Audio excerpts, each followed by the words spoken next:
বিসমিল্লাহির রহমানির রহিম। সুপ্রিয় শিক্ষার্থীবৃন্দ, welcome to digital education Bangladesh.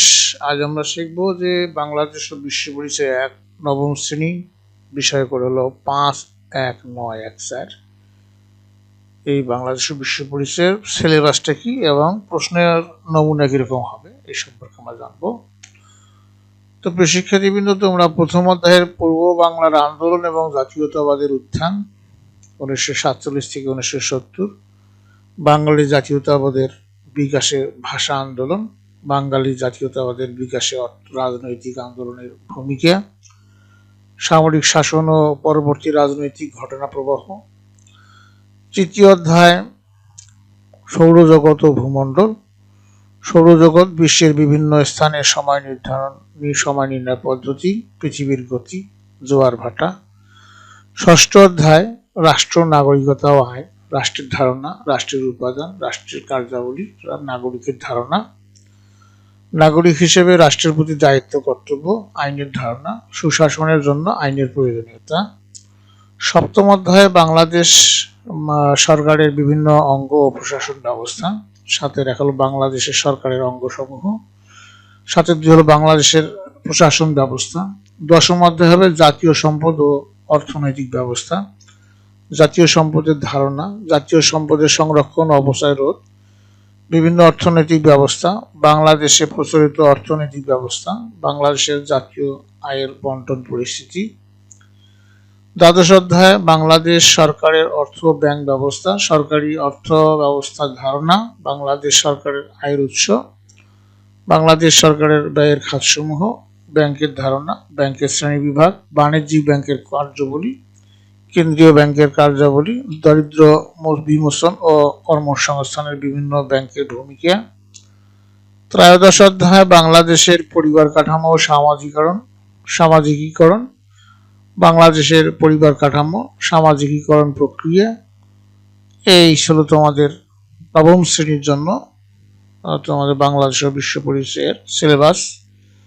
এখন তোমাদের মান বন্টন। বাংলাদেশ ও বিশ্ব পরিচয় ১-এ মোট নম্বর হবে ৫০, ধারাবাহিক হবে ২০ এবং চূড়ান্ত মূল্যায়ন হবে তোমাদের ৩০, অর্থাৎ তোমাদের বোর্ড সমাপনী পরীক্ষা হবে ৩০। ধারাবাহিক নম্বর যে ২০, এটা তোমাদের এই বর্ষমধ্য পরীক্ষা একটা হবে মাঝামাঝি সময়, এখানে ১০ নম্বরের জন্য হবে। এরপরে তোমাদের ক্লাসের মধ্যে পরীক্ষা হবে, বিভিন্ন ক্লাস টেস্ট হবে, কুইজ টেস্ট হবে এবং ক্লাস ওয়ার্ক থাকবে, এর মধ্যে ৪ নম্বর। এরপরে তোমাদের থাকবে অ্যাসাইনমেন্ট বা বাড়ির কাজ, এর মধ্যে ৪ নম্বর থাকবে, আর তোমাদের উপস্থিতির উপর থাকবে ২ নম্বর। এই হলো ২০ নম্বর, এটা হলো ধারাবাহিক নাম্বার। আর পরীক্ষায় যে থাকবে চূড়ান্ত পরীক্ষায় চূড়ান্ত মূল্যায়নের প্রশ্নের ধারা এবং মানবন্টন, প্রশ্নটা কিরকম হবে। ক বিভাগ, খ বিভাগ, গ বিভাগ থাকবে। ক বিভাগে থাকবে ইতিহাস, ভূগোল ও পৌরনীতির, পূর্ব বাংলার আন্দোলন ও জাতীয়তাবাদের উত্থান ১৯৪৭ থেকে ১৯৭০, সৌরজগৎ, ভূমণ্ডল, রাষ্ট্র, নাগরিকতা ও আইন, বাংলাদেশ সরকারের বিভিন্ন অঙ্গ প্রশাসন ব্যবস্থা। এখানে এই কয়েকটা চ্যাপ্টার থেকে তোমাদের ৭টা প্রশ্ন থাকবে, এখান থেকে উত্তর দিতে হবে, ৪টি উত্তর করতে হবে এবং প্রত্যেকটি উত্তরের প্রশ্নের মান হবে ৫ নম্বর করে, তাহলে ৪×৫=২০, অর্থাৎ ২০ নম্বর থাকবে। খ বিভাগ যেটা থাকবে এটা অর্থনীতি থেকে থাকবে, জাতীয় সম্পদ ও অর্থনৈতিক ব্যবস্থা, বাংলাদেশ সরকারের অর্থ ব্যবস্থা ও ব্যাংক ব্যবস্থা। এখানে প্রশ্ন সংখ্যা থাকবে ২টি, উত্তর করতে হবে ১টি, এখানে ৫ নম্বর থাকবে, একটার মধ্যে ৫ নম্বর। গ বিভাগ থাকবে সমাজবিজ্ঞান, এখানে বাংলাদেশের পরিবার কাঠামো ও সামাজিকীকরণ, এখান থেকে ২টা প্রশ্ন থাকবে, একটার উত্তর করতে হবে, এখানে ৫ নম্বর। এই ৫×৫=১০ আর এখানে ২০ হলো ৩০ নম্বর। এই হলো তোমাদের প্রশ্নের নমুনা, এইভাবেই তোমরা প্রশ্ন পাবে। এবং প্রশ্নের মধ্যে নম্বর বিভাজন থাকবে, যে প্রত্যেকটা প্রশ্নের মধ্যে একটা করে প্রশ্নের মধ্যে ৪টা থাকবে, মানে প্রশ্নটার মধ্যে তোমাদের কত নম্বর থাকবে। যে এখানে ক খ গ ঘ থাকবে প্রশ্ন, এখানে জ্ঞানমূলক থাকবে, যেটা এখানে হাফ নাম্বার থাকবে, অর্থাৎ 0.5। অনুধাবনমূলক প্রশ্ন হবে এখানে 1 নম্বর, প্রয়োগমূলক প্রশ্ন হবে 1.5 নম্বর এবং উচ্চতর দক্ষতা 2 নম্বর।